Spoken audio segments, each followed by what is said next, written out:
राजधानी दिल्ली में आम आदमी पार्टी की तरफ से प्रेस कॉन्फ्रेंस की जा रही है। आप नेता संजय सिंह क्या कुछ कह रहे हैं, सीधा सुनवाते हैं।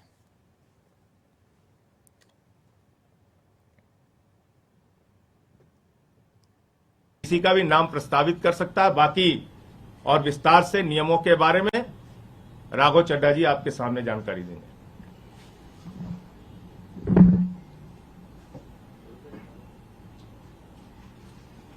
बीजेपी का मूल मंत्र है repeat a lie 1000 times and it becomes the truth. एक असत्य को, झूठ को 1000 बार बोलो और 1000 बार वो सच्चाई में तब्दील हो जाएगा। इस मंत्र के तहत मेरे खिलाफ एक दुष्प्रचार और एक प्रोपेगेंडा शुरू किया गया कि न जाने कौन सा फर्जीवाड़ा हो गया, कौन से जाली दस्तखत हो गए,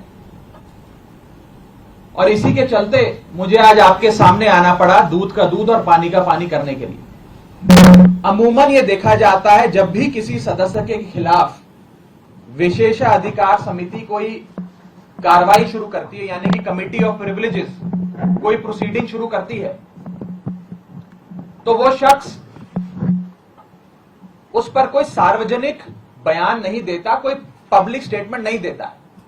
लेकिन मेरे को मजबूरन आज भारतीय जनता पार्टी के झूठ का पर्दाफाश करने के लिए आपके सामने आना पड़ा, क्योंकि इतना दुष्प्रचार ये लोग कर रहे हैं।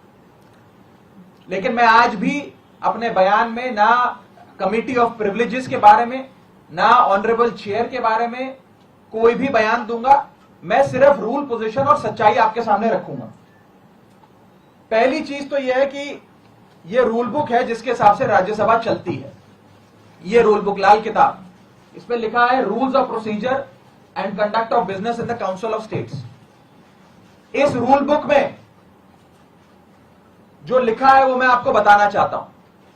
यह रूल बुक कहती है कि किसी भी समिति के, सिलेक्ट कमिटी के गठन के लिए आप नाम प्रस्तावित करते हैं, कोई भी सांसद नाम प्रस्तावित कर सकता है, और जिस मेंबर का नाम प्रपोज किया जाता है, प्रस्तावित किया जाता है, उस मेंबर का ना साइन चाहिए, ना उस मेंबर का सिग्नेचर चाहिए, ना उस मेंबर का रिटन कंसेंट चाहिए। यानी कि इस रूल की किताब में कहीं नहीं लिखा कि सिलेक्ट कमिटी में किसी भी शख्स का, मेंबर का नाम देने के लिए आपको उस प्रस्तावित, प्रपोज्ड मेंबर की रिटन कंसेंट या सिग्नेचर चाहिए। लेकिन एक झूठा प्रचार फैलाया गया कि फर्जीवाड़ा हो गया साइन का। मैं आपको आगे बताना चाहता हूं कि जब भी सिलेक्ट कमिटी के गठन के लिए नाम प्रस्तावित किए जाते हैं तो ना सिग्नेचर लिए जाते हैं, ना सिग्नेचर जमा किए जाते हैं, ना सिग्नेचर की जरूरत होती है। No signatures are required, no signatures are taken and no signatures are submitted.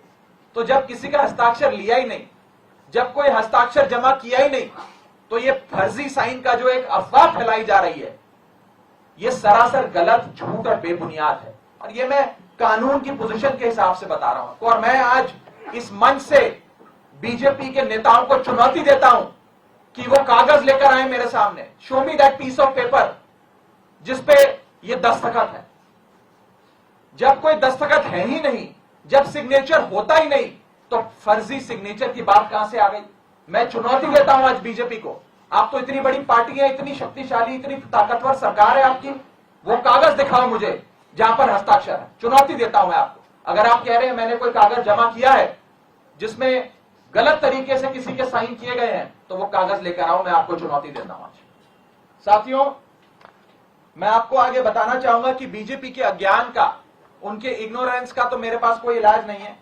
लेकिन प्रोसेस ये होता है कि जब भी कोई विवादित, कंट्रोवर्शियल बिल सदन के भीतर आता है, तो एक समिति गठन की एक प्रक्रिया बताई गई है कि अगर कोई मेंबर चाहे कि इस बिल पर मतदान ना हो, इस बिल पर और चर्चा हो और इस बिल में क्या चेंजेस किए जाएं वो बताए जाएं, उसके लिए एक समिति का गठन किया जाता है। उस समिति में कुछ नाम प्रस्तावित किए जाते हैं, और जिस शख्स को उस समिति में नहीं रहना, वो अपना नाम विड्रॉ कर लेता है।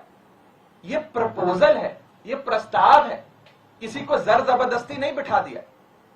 मैं आपको एक बहुत सरल एग्जाम्पल के माध्यम से ये समझाना चाहूंगा और आप सब वो मेरी बात समझ जाए। मान लीजिए कि मेरा जन्मदिन, मैं अपनी जन्मदिन की दावत देता हूं, एक बर्थडे पार्टी आयोजित करता हूं। अपनी बर्थडे पार्टी में मैं 10 लोगों को न्योता देता हूं आने के लिए। 10 में से 8 लोग मेरा न्योता स्वीकार लेते हैं, आ जाते हैं। 2 लोग मेरा न्योता नहीं स्वीकारते, उल्टा मुझे कहते हैं तुम्हारी हिम्मत कैसे हुई हमें न्योता देने की, तुम्हारी हिम्मत कैसे हो गई, मजाल कैसे होगी कि तुमने हमें अपने जन्मदिन का न्योता दे दिया। ये वही बात है, मैंने तो समिति में शामिल करने के लिए न्योता दिया, कोई हस्ताक्षर थोड़ी दिया। लेकिन वो 2 लोग मुझसे खफा हो गए। मैं आपको दूसरे तरीके से समझाने का प्रयास करता हूं। आज इस प्रेस कॉन्फ्रेंस में इतने सारे पत्रकार आए हैं, मैंने अपनी पार्टी को 10 पत्रकारों का नाम प्रस्तावित किया कि इन 10 पत्रकारों को आप आज की प्रेस कॉन्फ्रेंस में बुला लीजिएगा, मैं मीडिया से संवाद करना चाहता हूं। 10 में से 8 पत्रकार आ गए, 2 पत्रकार नहीं आए, और जो 2 पत्रकार नहीं आए वो कहते हैं इनकी हिम्मत कैसे हुई हमें न्योता देने का प्रेस कॉन्फ्रेंस का। 2 पत्रकार नाराज हो गए। ये साफ तौर पे इस समस्या का एक सरल सा एग्जाम्पल है। मैं ये बात रखना चाहता हूं कि जो मेरे खिलाफ कंप्लेंट्स दर्ज हुई, जिस मामले को कमिटी ऑफ प्रिविलेजेस को रेफर करा गया, उसका ये पार्लियामेंट्री बुलेटिन है, सरकारी डॉक्यूमेंट है। मैं आज बहुत सबूत लाया हूं दिखाने के लिए आप सबको, ताकि दूध का दूध और पानी का पानी हो जाए। ये पार्लियामेंट्री बुलेटिन है जिसके तहत मेरे खिलाफ जो कंप्लेंट्स आई उसे विशेषाधिकार समिति को विचार के लिए भेजा गया। इस पूरी पार्लियामेंट्री बुलेटिन में कहीं भी फर्जीवाड़ा, फोर्जरी, फोर्ज, साइन, सिग्नेचर, हस्ताक्षर, किसी भी शब्द का प्रयोग नहीं किया गया। सिर्फ इतना बोला गया कि इसकी जांच करके बताइए। अगर कोई फोर्जरी होती, कोई फर्जीवाड़ा होता, सिग्नेचर शब्द का प्रयोग तो कम से कम किया गया होता इस पार्लियामेंट्री बुलेटिन में। यह सरकारी दस्तावेज है राज्यसभा सेक्रेटेरिएट का, इसमें भी कहीं जिक्र नहीं किया गया। इसलिए नहीं किया गया क्योंकि जब साइन है ही नहीं तो साइन आएंगे कहां से। लेकिन भारतीय जनता पार्टी के झूठ का मुकाबला करना आसान नहीं है, इसलिए आज आपके सामने आकर यह बात रखनी पड़ी। और जहां तक विशेषाधिकार समिति का प्रोसीडिंग्स का मामला है, प्रिविलेज कमेटी का मामला है, इस देश के कई बड़े नेताओं के खिलाफ कमिटी ऑफ प्रिविलेजेस ने प्रोसीडिंग्स शुरू करी, कार्रवाइयां करी, जिसमें स्वर्गीय अटल बिहारी वाजपेयी जी हैं, जिसमें स्वर्गीय इंदिरा गांधी जी का नाम आता है, मनमोहन सिंह जी का नाम आता है, मोरारजी देसाई जी का नाम आता है, सुषमा स्वराज जी का नाम आता है, अरुण जेटली जी का नाम आता है। उस श्रेणी के अंदर अगर हमें भी शामिल किया गया तो कोई बात नहीं है, मजबूती से अपना जवाब विशेषाधिकार समिति के सामने, कमेटी ऑफ प्रिविलेजेस के सामने देंगे। मैं शहीद आजम भगत सिंह की धरती से आता हूं और पूरी न्याय की लड़ाई लड़ूंगा, और मेरा विश्वास है कि कमेटी ऑफ प्रिविलेजेस अंत में दूध का दूध और पानी का पानी कर न्याय अवश्य करेगी। यह बात थी कि क्या हुआ। अब मैं आपको संक्षेप में यह बताना चाहता हूं, ये हुआ क्यों, ये विवाद कहां से खड़ा हुआ, ये क्यों इतनी अफवाह फैली। ये इसलिए फैली क्योंकि सोमवार दोपहर को सदन के अंदर आम आदमी पार्टी की ओर से मैंने पूरी मजबूती से दिल्ली के अध्यादेश पर अपना वक्तव्य दिया, और उसके ठीक 6 घंटे बाद मेरे खिलाफ बीजेपी ने यह आरोप लगाने शुरू कर दिए। इनको दिक्कत यह नहीं है कि मैंने नाम प्रस्तावित करे, इनको प्रॉब्लम यह नहीं है कि मैंने किसी कमेटी के गठन के लिए कुछ एमपीज के नाम दे दिए। इन्हें दिक्कत यह है कि एक 34 साल के युवा ने हमें खड़े होकर ललकारा कैसे, एक युवा ने हमसे मजबूती से सवाल कैसे पूछे, और कैसे इस सुपारी जितनी पार्टी, जैसा कि गृह मंत्री जी कहते हैं, इस सुपारी जितनी पार्टी के एक युवा सांसद ने दुनिया की सबसे बड़ी पार्टी के सबसे बड़े नेताओं से देश के सबसे बड़े सदन में खड़े होकर सवाल कैसे पूछे। इन्हें दर्द इस बात का है। हमने अपने वक्तव्य में बीजेपी के पुराने मैनिफेस्टो दिखाकर उनके डबल स्टैंडर्ड्स को एक्सपोज किया, दिल्ली वालों के लिए न्याय मांगा, यहां तक कि लाल कृष्ण आडवाणी जी और स्वर्गीय वाजपेयी जी के लिए न्याय मांगा। यह दर्द शायद बीजेपी को सता रहा है, जिसके चलते आज वो मेरे खिलाफ कंप्लेंट्स कर रहे हैं। ये लोग मेरे पीछे पड़ गए। बीजेपी पूरी तरीके से मेरे पीछे है। मैं आपको बताना चाहूंगा कि इस हफ्ते के ये दूसरा नोटिस कमिटी ऑफ प्रिविलेजेस का मुझे आया है।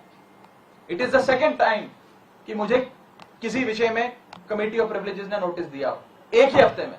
शायद ही इतिहास में कभी आज से पहले ऐसा हुआ हो। और मैं ये बताना चाहता हूं कि आज के समय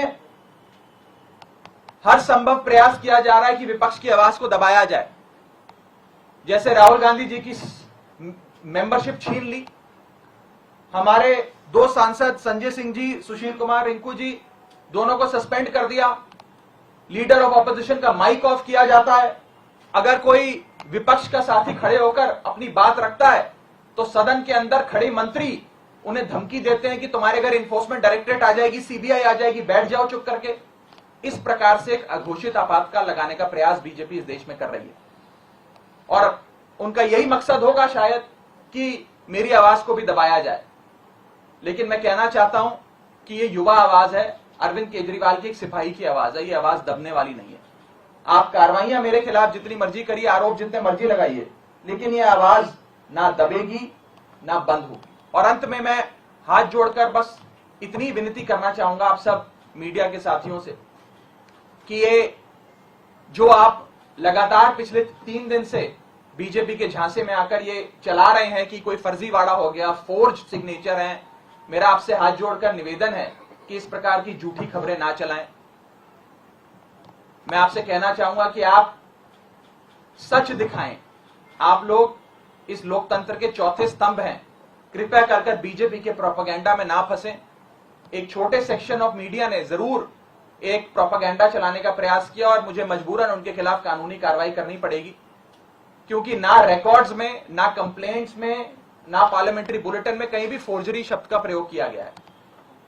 और अंत में मैं इतना ही कहूंगा कि जिन जिन सांसदों ने मेरे खिलाफ फोर्जरी के आरोप लगाए, सदन के बाहर मैंने देखा कई सारे बीजेपी के लोकसभा के सांसदों ने बयान दिए। राज्यसभा के तो शायद किसी सांसद ने नहीं दिए, लेकिन लोकसभा के कुछ सांसदों ने मेरे खिलाफ ये बयान दिए। मुझे उनके खिलाफ भी मजबूरन कमिटी ऑफ प्रिविलेजेस में न्याय मांगने के लिए जाना पड़ेगा। उनके खिलाफ भी कंप्लेंट दर्ज करनी पड़ेगी और कोर्ट के बाहर भी, पार्लियामेंट के बाहर भी, न्यायपालिका में भी न्याय की गुहार लगानी पड़ेगी। और मैं बड़ी जानकारी दर्शकों को दे दें। आम आदमी पार्टी के राज्यसभा सांसद की तरफ से प्रेस कॉन्फ्रेंस की गई। सांसद राघव चड्ढा ने बीजेपी पर पलटवार किया है, तीखे हमले बोले हैं। अघोषित आपातकाल लगाने का प्रयास है, मेरे खिलाफ साजिश की गई है, मैं सभी सबूत लेकर यहां पर आया हूं, ये बात भी इन्होंने कही। और साथ ही कहा कि मेरे खिलाफ साजिश की गई है। ये पूरा मामला जब शुरू हुआ, जब सोमवार को आम आदमी पार्टी की तरफ से राज्यसभा में पक्ष रखे गए दिल्ली अध्यादेश को लेकर